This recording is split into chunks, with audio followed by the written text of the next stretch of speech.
All right. Good morning, everyone. Can you guys all hear me and see my screen?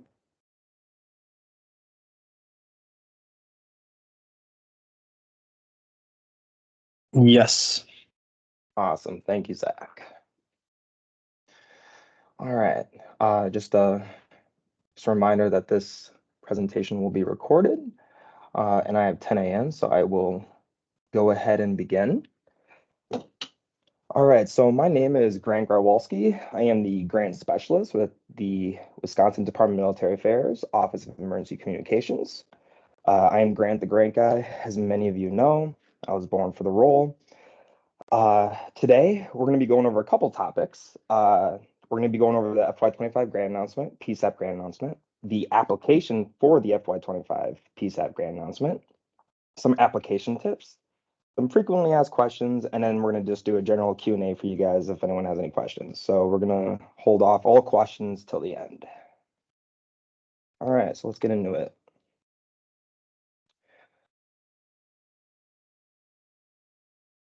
So for the FY25 PSAP grant program, we anticipate releasing the grant announcement May 1st. This will also be the start of the application period, anticipated application period.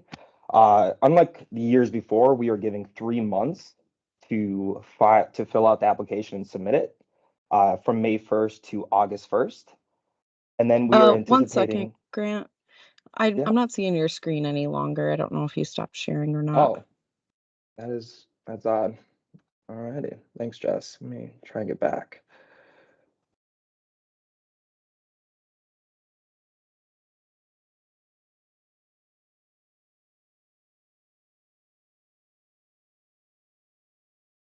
All right, how was that? Can you guys see that? Yes. Thank you. All right. Thanks, Jess. I'm just going to start over then.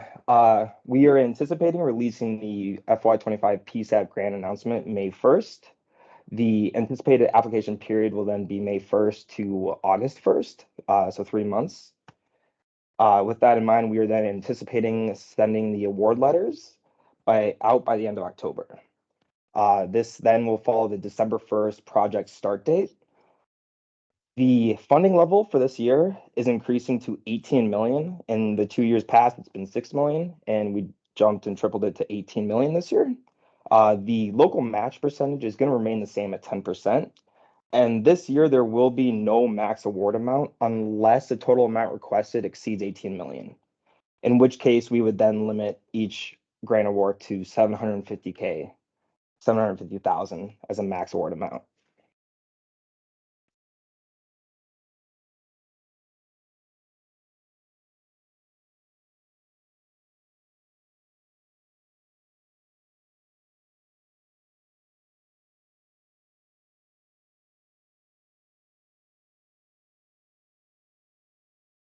Grant, I think we lost your audio.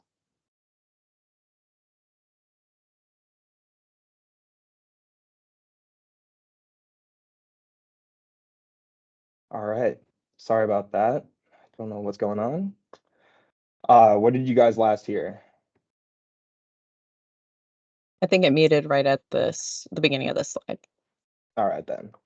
Starting over again, the application information is pretty straightforward. The one thing to note is that for the mailing address, this is going to be where the reimbursement check will be sent to.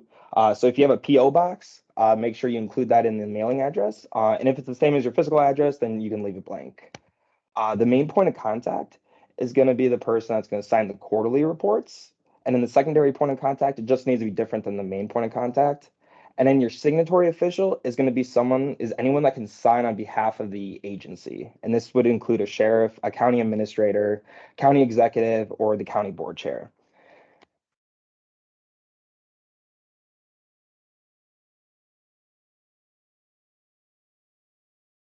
All right, so for section 2, the project narrative.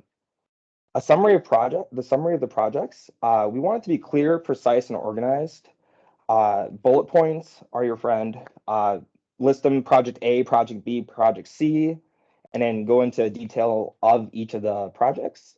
It helps us just break down what projects for what parts of your invoice or your quotes that you submit. Because when you submit your application, we're bouncing back and forth between your summary, the project narrative, and the invoice or the quotes, excuse me, that you submit, and we try and link them up. So it's just really important to make sure everything matches, everything's clean, precise, and organized. And then also make sure you tie it to implementing Next Generation 911, and just speak to how it's important and the impact it's going to have. For 2B, the timeline of projects, think just phases and milestones. We just want to make sure that the projects you're requesting are going to fit into that 18-month period, and these timelines should not exceed June 1st, 2026. I have just a little example here where it just shows that you begin the bidding process right when the grant award or once the grant project starts, December 1st, 2024. You finalize contracts, you purchase equipment, and then you just go down the list and you get it installed.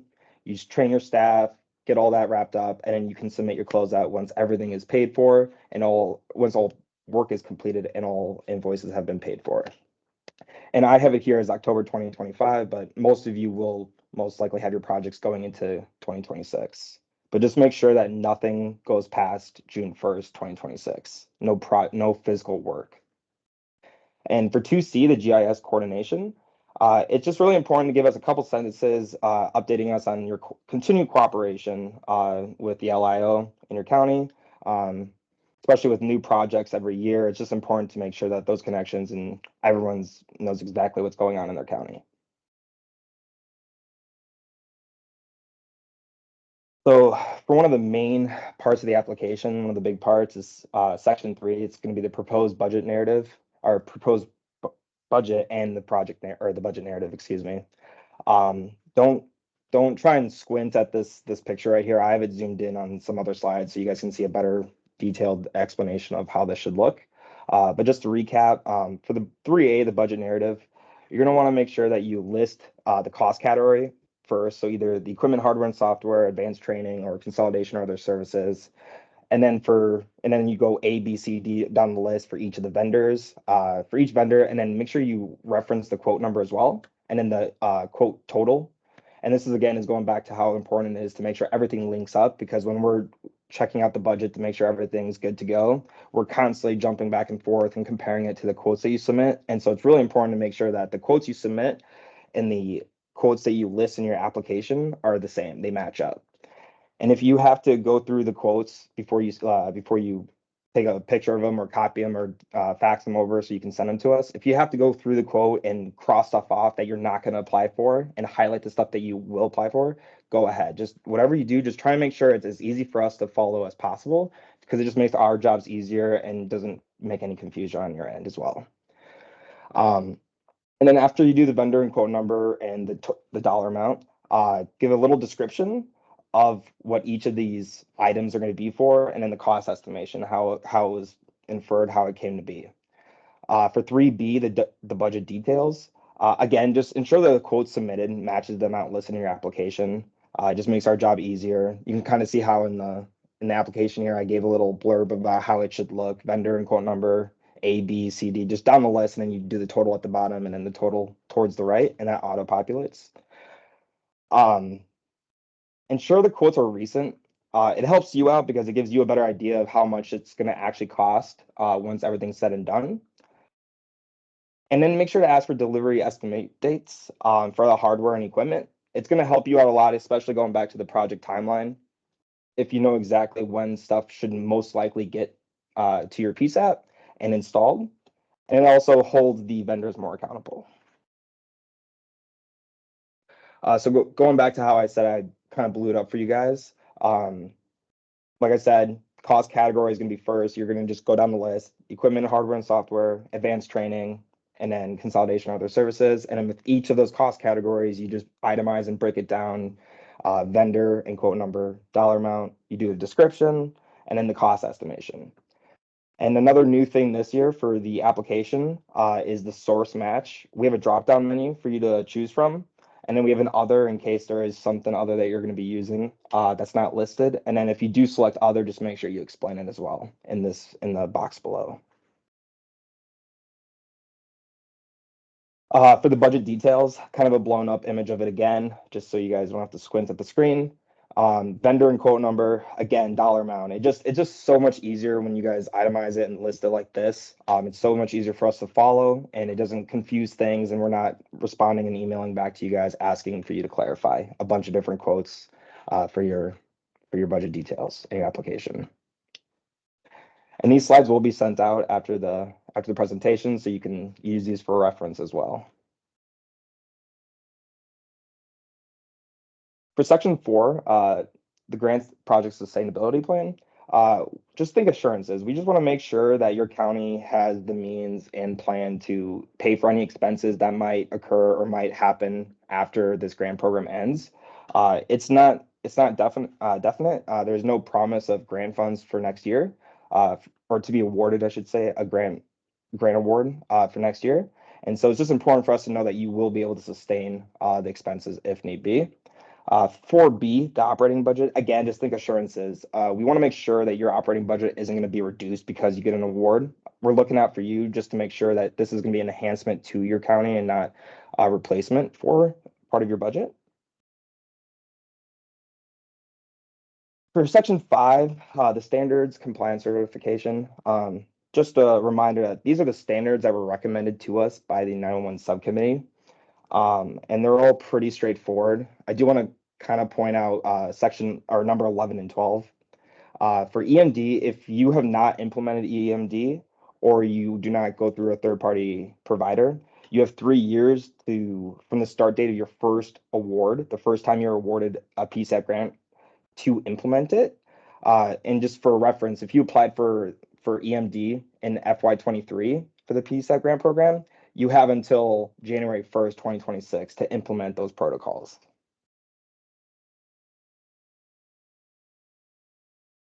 For section 6 and 7, the additional applicant data, this just helps us get a better idea of where your county is in the terms of implementing Next Gen 911. It just helps answer a lot of questions that we might have up front about certain hardware and equipment that you have at the PSAP.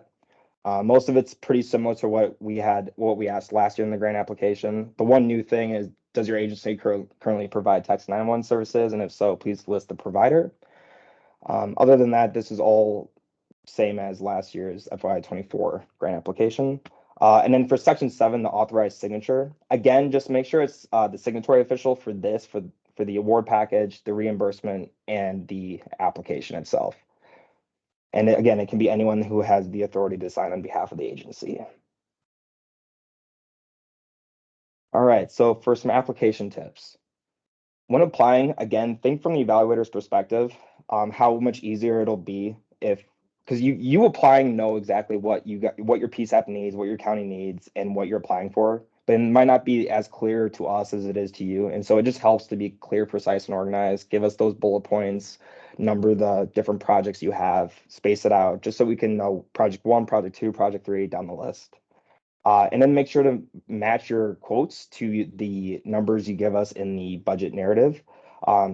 This helps us as well, just so we're not going back and forth trying to figure out why some things cost more than others and why it doesn't add up.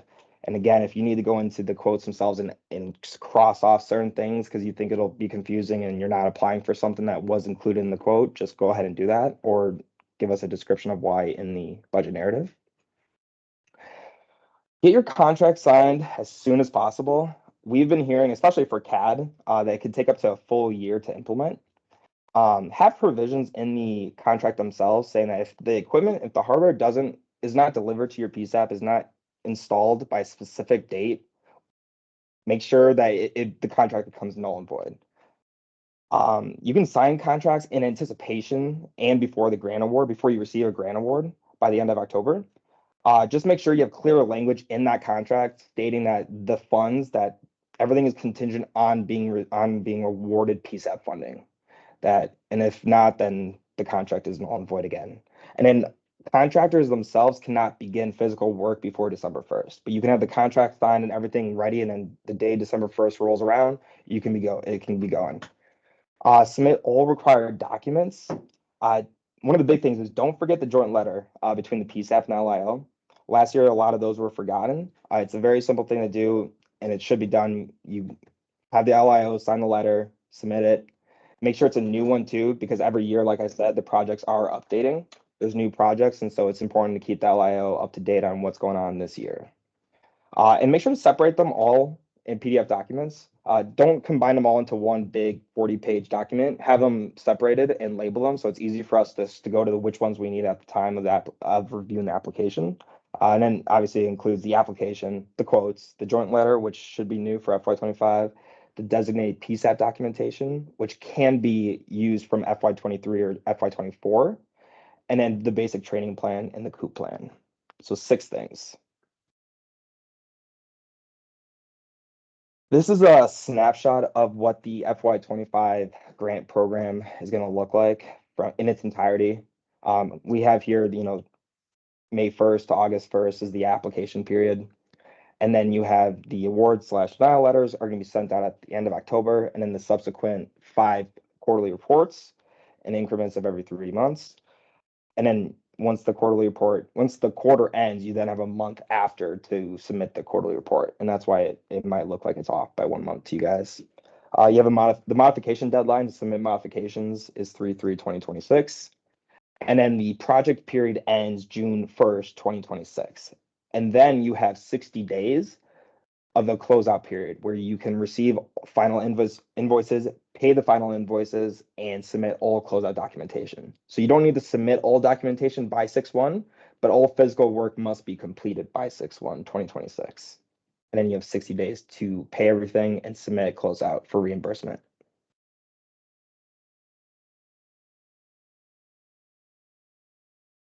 So when applying, oh, where do you went through that one?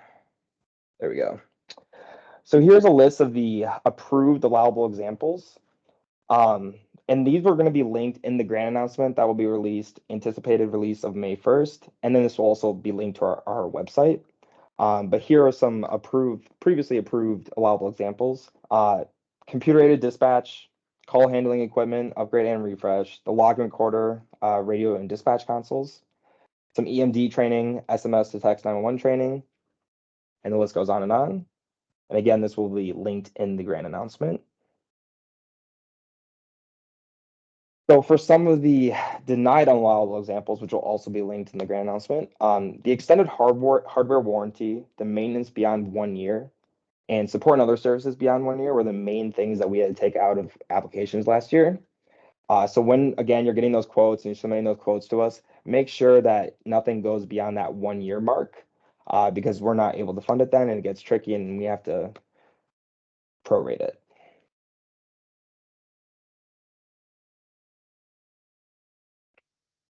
So for some frequently asked questions, probably the biggest one I've gotten was, what is the state ID for the PSAP grant? And the state ID is 465.368, and this will be included in the new award package for your guys' convenience as well. When can you close out? Once all projects have been completed and paid for, you can close out. You don't need to wait until the next quarterly report to submit closeout, and you don't need to wait till June 1st. You can close out once everything's been completed and invoices have been paid. All physical work must be completed by the grant period end date, which is June 1st, 2026. And then, as I said earlier, you have then 60 days to pay all final invoices and submit the closeout documentation. When should we start our projects, and what are the first steps? No work can be started prior to December 1st, 2024. Contracts can be signed prior to December 1st, but again, you must include language that states that it's contingent on being awarded PSAP grant funding. And can I use the same designated PSAP documentation I submitted last year? Yes, as long as the PSAP documentation you have was for either FY23 or FY24, you can use that. You don't have to get a new draft of it. And then, should I follow the local or state procurement/purchasing policy? You should follow your local procurement/purchasing policy, and if one exists, and if none exists, then you should follow the states. And that is it. We're going to open it up now for questions. So for those of you that have questions, you can go ahead and start asking.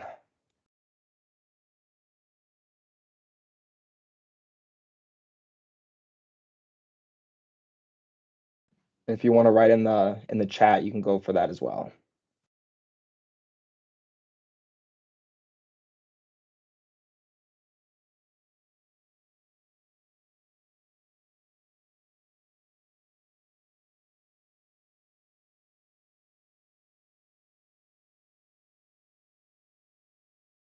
We are in this, so someone did just ask, do you know when the announcement will be sent out for FY25? We are anticipating in May 1st timeline for sending out the announcement to all PSAPs, designated PSAPs. And Grant, I did get another question, and actually via email. I just figured it was beneficial to read out loud to everyone here. The question was that they've implemented Extra 901 with AT&T. They had purchased their 901 call handling equipment in 2020 prior to any grant funding, and they are in need of an upgrade to the hardware in 2025. Is this eligible for grant funding yet?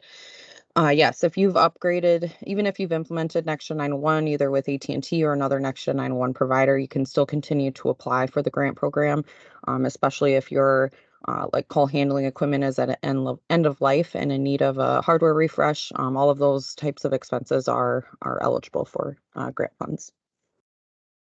Thanks, Jess. All right, so we're getting some questions in the comment section. I'll start reading them out. 1 year support from when? The project completion? So the 1 year support it's going to be from the time that it's installed and the months begin. So it doesn't have to be exactly when, it doesn't have to start December 1st, 2024.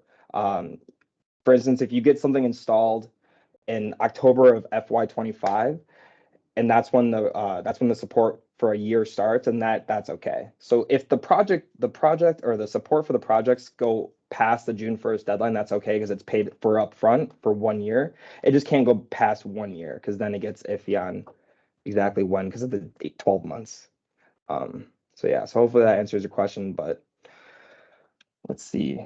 What is the joint letter between the PSAP and the LIO? The joint letter, there's no real guidance you have to follow. We just want a letter that supports or just demonstrates the cooperation between your LIO and the PSAP of each county. Basically, sign something that says we've been working cooperation for however long, and these are the projects we're working on, and they're being completed this year, or we are trying to get these projects completed this year, and it's all going smoothly. And then you sign it, and you have the head of the LIO sign it, and then you can submit it. The more description you can give of just the cooperation, the better.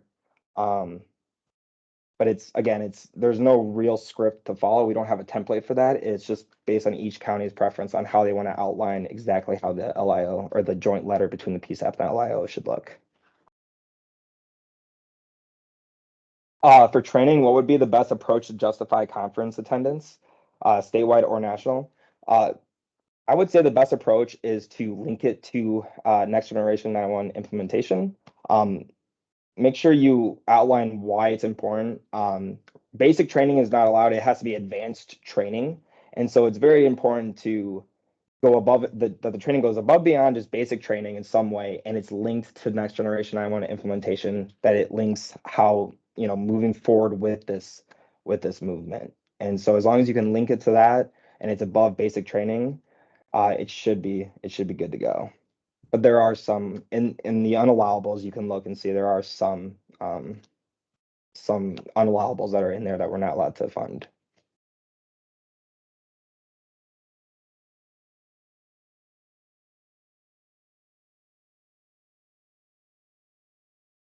Someone's asked, would vendor-specific training be included? Motorola's Summit, for example.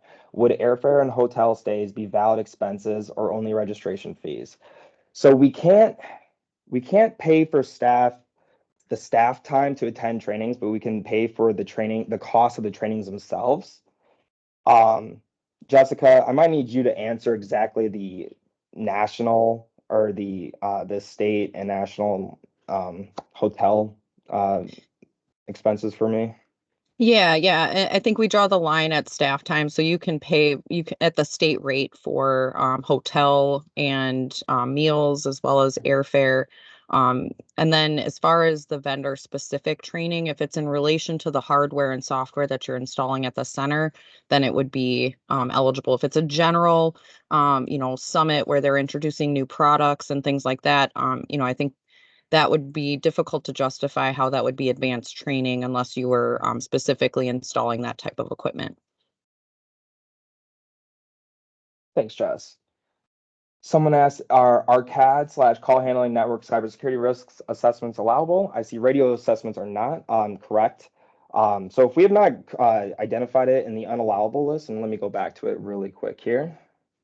You guys, as long as it's not listed exactly in the unallawables, then it should be allowable.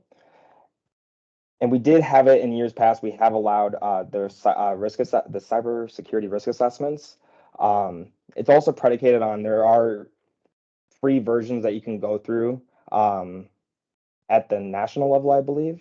And I'll include the link to apply for the risk assessment, cybersecurity risk assessments for those in the email I send out to everyone. But as long as it is not directly listed in the unallowable examples, it should be good to go. And as long as you can tie it to next generation I1 implementation.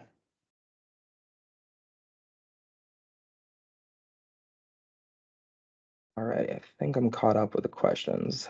Hopefully I didn't miss anyone's.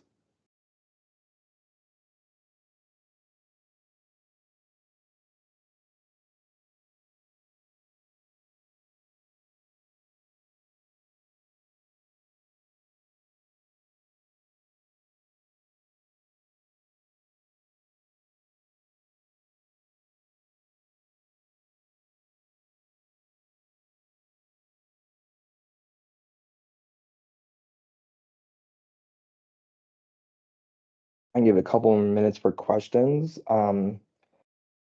If no one here has a yep, I can go back to the allowable examples.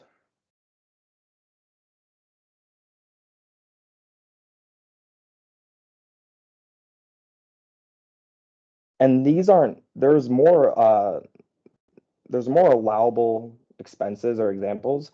These are just more of the main ones that we've been seeing, or the big ticket items to say. One thing to also note here is the 901 subcommittee did advise us on specific priorities for funding going into this next round. That's not to say that we wouldn't fund anything outside of those priorities, but if, let's say, we reach the 18 million limit, the priorities may come into play, and those will be in the grant announcement as well. Thank you, Jess.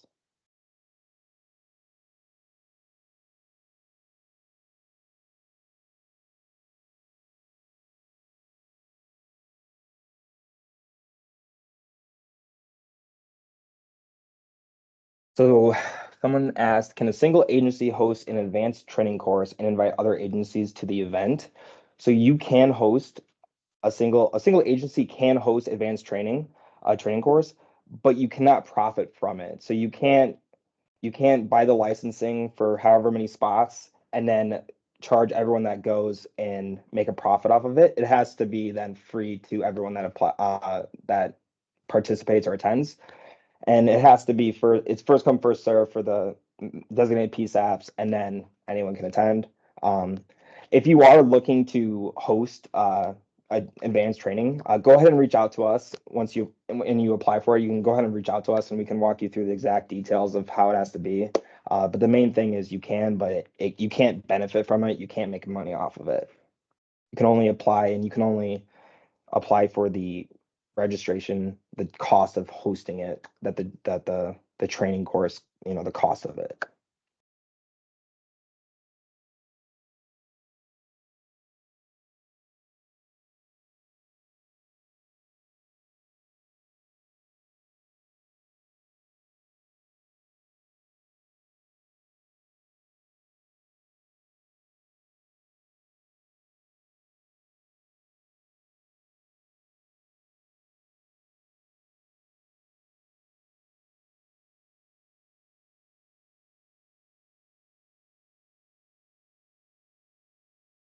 I'm gonna hang around for a little bit longer in case anyone still has questions. But if you guys don't have any questions and you need to go somewhere else, or you have somewhere else to be, you guys can feel free to sign off. Appreciate you guys all for coming. Hope to see all the applications come May 1st. And so someone asked, we hosted an EMD training last year and had multiple other agencies send attendees. Our cost for training was covered by the grant, but we didn't get anything running. Yep. Thank you, Tony.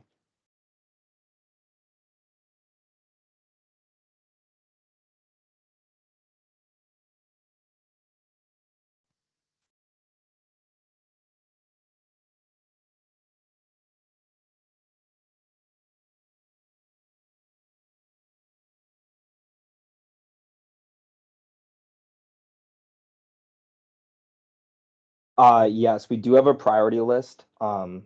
It's going to be linked in the grant announcement. And FY24 and FY23 also have priority lists linked in the grant announcement. I believe it's in section 3 of the grant announcement, but you'll be able to easily find it once the grant announcement's released, and it just outlines which equipment, which software, which trainings will be prioritized over others. And when it comes down to it, we're going to be funding those projects first, and then anything else that's not prioritized, that's not a priority, will be funded second. I can't speak exactly to how much of it changed, but it would still be probably a good idea to follow the priority list we used last year. There were a little bit slight changes, but overall it did remain the same. And so for thinking of the projects that you need and building your grant application or just brainstorming ideas, it's safe to say to go off of what was included in FY24's priority list as priorities again, while also noting that as the years go by, that priorities might shift because the process or the stance or the phase we are in the process of implementing next generation 911 also shifts, and so priorities change too. And actually, I think, Grant, since the 911 subcommittee already recommended it, and I believe we pretty much mirrored exactly what they had recommended, we could probably release that with the slides in Okay. anticipation of the announcement coming out. Yeah. Okay. Yeah, I'll include it in one of the slides. Thanks, Jess.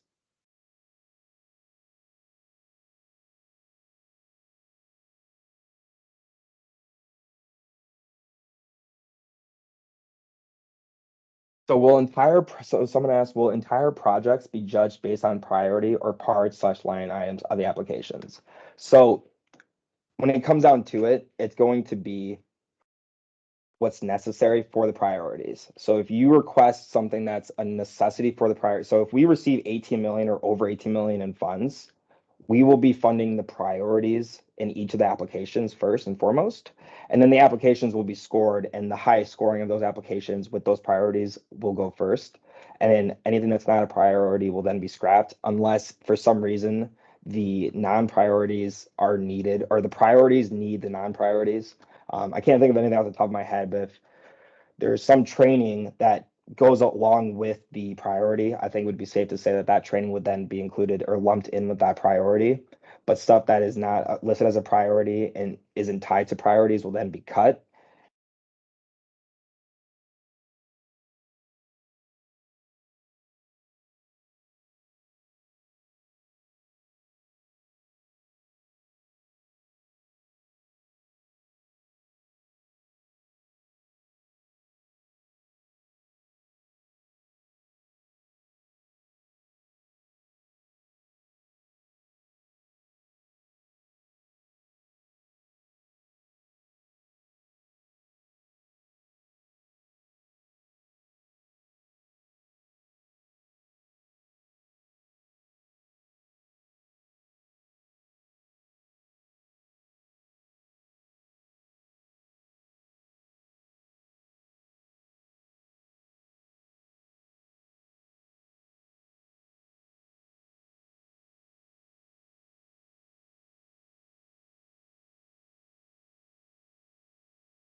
All right, like I said before, I'm gonna stay around for a couple more minutes. But if there are no further questions, you guys are free to head out.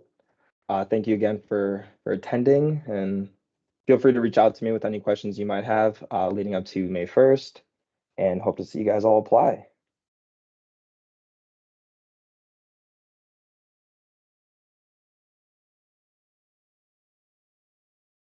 Thanks, Zach.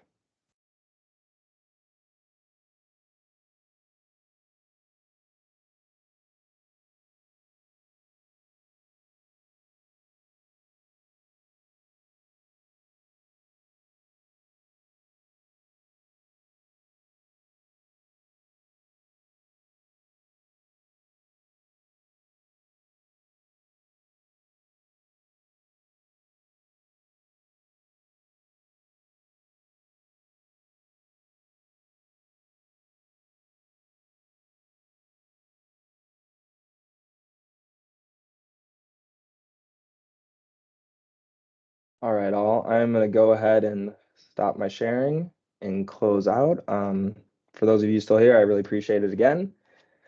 Oh, I see EMD training as an improved example. The whole new system be allowable. I see EMD training as I'm not quite sure what you mean by that, Tony. Jess, I'm not sure if you know what he means by that, but Tony, could you maybe explain a little bit more? Oh, switching EMD Yes. providers. Jess, I would imagine that would be okay, right? Yes, we've had kind of the startup cost to implement those, switching EMD providers, setting up the interface between your call handling and your CAD for EMD related purposes. We've funded all of those. Yep. Okay. Thank you.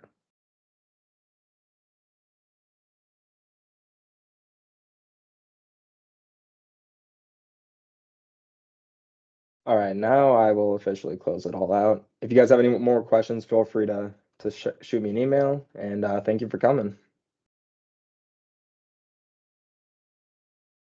Thank you.